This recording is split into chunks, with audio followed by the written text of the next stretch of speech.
বিল্লাল ভাই আজকে আমাদের সেই সাথে আসছে, আমাদের সেই সাথ পরিবারের পক্ষ থেকে আমরা তাকে অভিনন্দন জানাচ্ছি। তিনি ওয়ার্ক করতেছেন, ফুড সার্ভিস করার মতো ব্রিলিয়ান্ট ওয়ার্ক আসলে হতে পারে না। আমার মানে আপনি কিন্তু খাবার সার্ভ করতেছেন, তো you work for people, you work for society.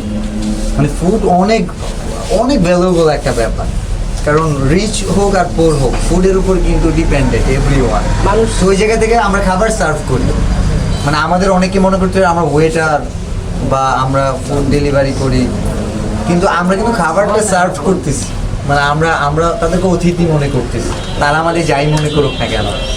তো এইটা হচ্ছে গিয়ে ডেফিনেটলি ভালো একটা ওয়ার্ক, ভালো ফুড কোয়ালিটি ফুড সার্ভিস করা ট্রাই করুন, কারণ ফুডের সাথে কিন্তু মানুষের মানে হিউম্যান বডি রিলেটেড, কারণ এই ফুডের কোয়ালিটিটা যদি ড্যামেজ হয় বডির ক্ষতি হবে। তো মানুষের ক্ষতি কারণ যেন না হন, মানুষের ভালোর জন্য, কারণ ফুড ভালো, নিউট্রিশন ভালো, দ্যাট ইজ গুড। আপনার জন্য শুভকামনা।